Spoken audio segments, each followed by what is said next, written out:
get it started.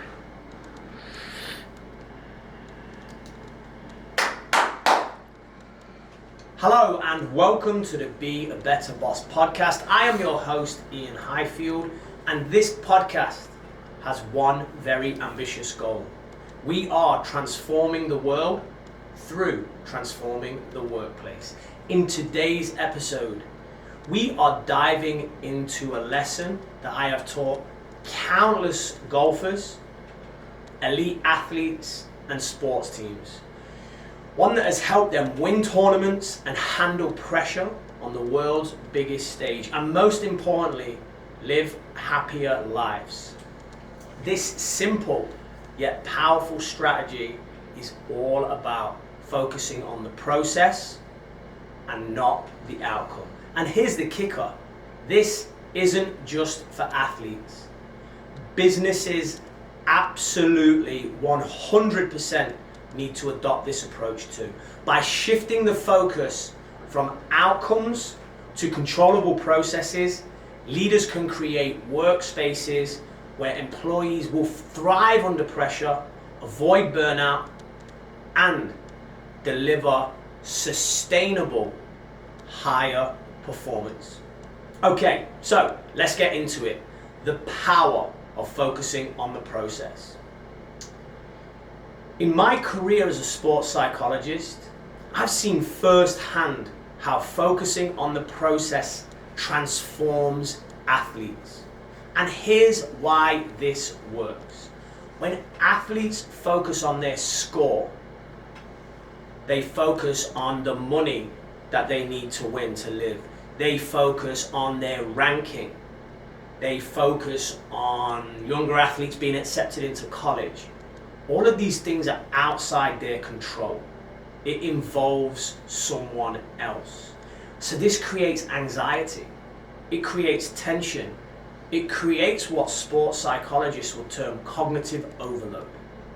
But when athletes focus on their process, the step-by-step actions that give them potentially the best chance to obtain the results they desire, they feel in control.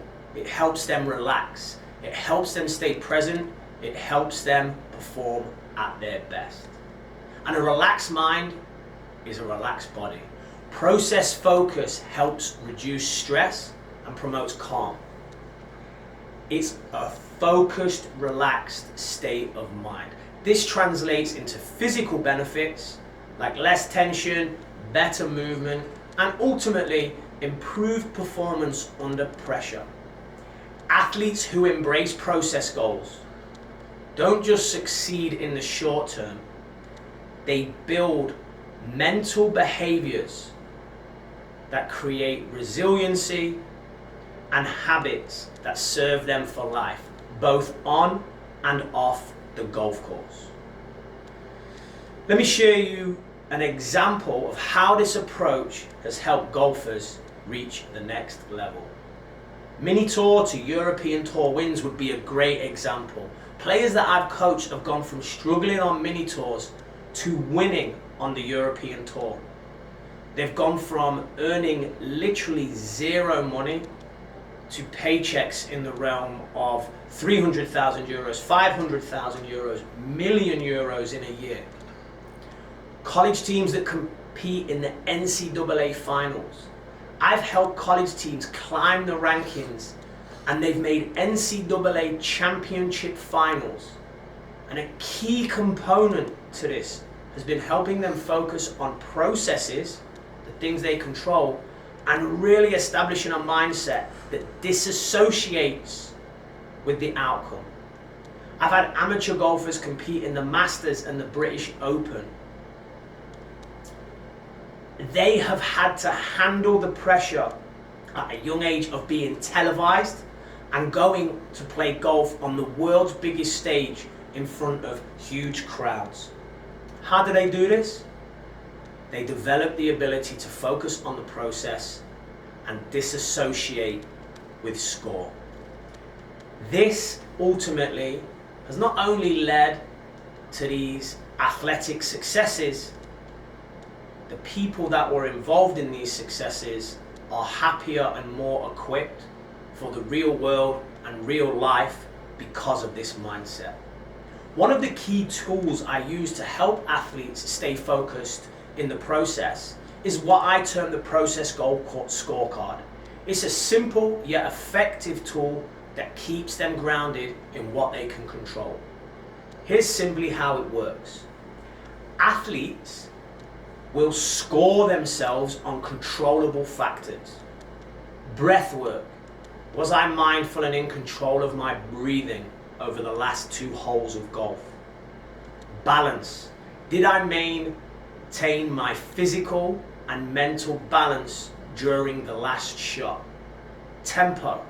Was my swing movement smooth and rhythmical like I practiced it in my practice swing? Target. Could I clearly visualize the target in my mind?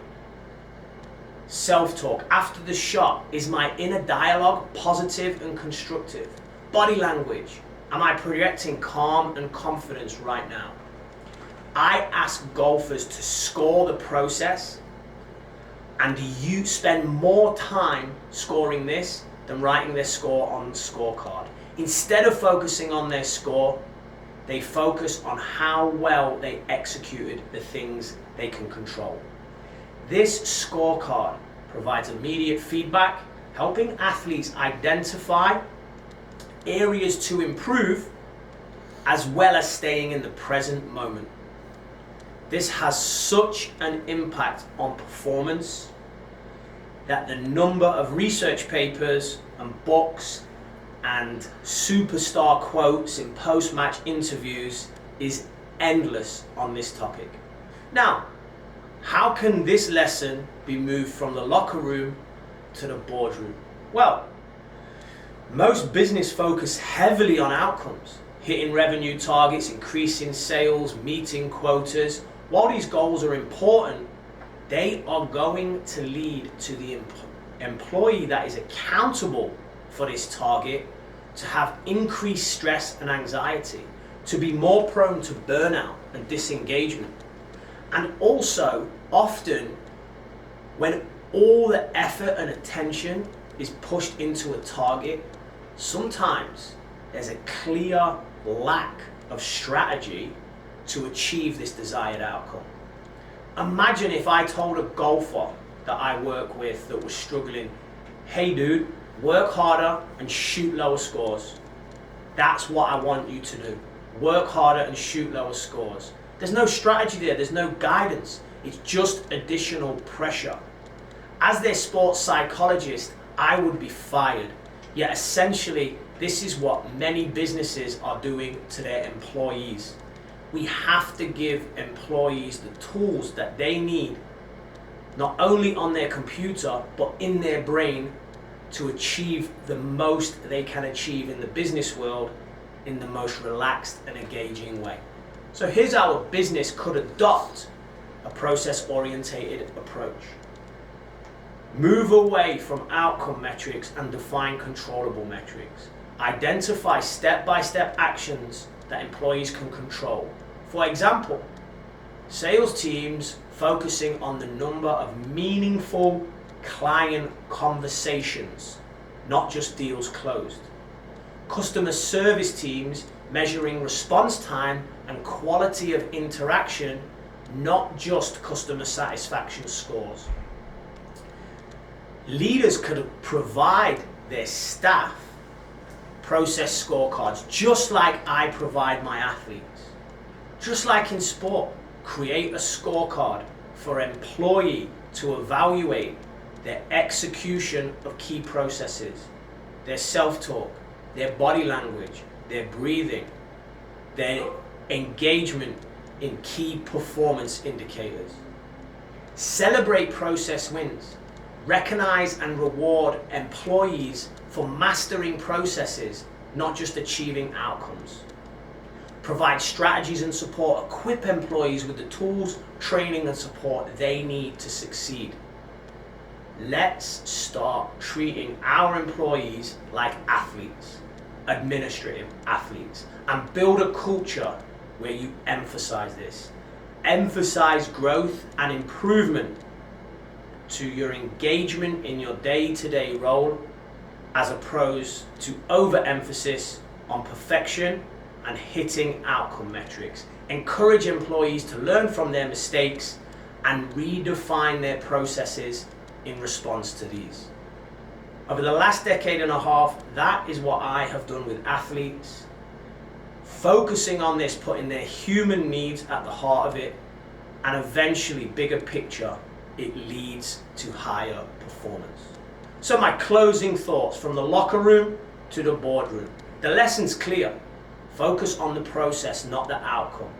The key to success in sport and business and life. As leaders, it's our responsibility to create environments where employees feel supported and empowered, not overwhelmed by outcome-based pressures. When we shift the focus to the controllable processes, we reduce cognitive load, we enhance well-being, and we build resilience. It's extremely well documented. Athletes who master this mindset achieve incredible things. Not just because they win trophies, but because they develop skills that serve them for the rest of their life. Imagine if your employees could experience the same. Less stress, more engagement, and a greater sense of purpose and happiness. Let's stop imposing target after target on our employees without strategies to get them there, and start empowering teams to focus on what they can control. By doing so, we'll not only prove performance, but we'll create workplaces where people can truly thrive. If this is paramount for sporting performance, how can it not be paramount for business performance? Thank you for joining me on this episode of Be a Better Boss. If you are ready to bring process-focused strategies into your workplace, please subscribe to the podcast and share it with a like-minded business leader. For more information on myself, go to ianhighfield.com, and you can find more about my consulting services there, as well as information on my upcoming book, The Administrative Athlete, Lessons from the Locker Room to the Boardroom. Until next time, I'm Ian Highfield. Thank you for listening. Let's transform the world through transforming the workplace. Be a better boss.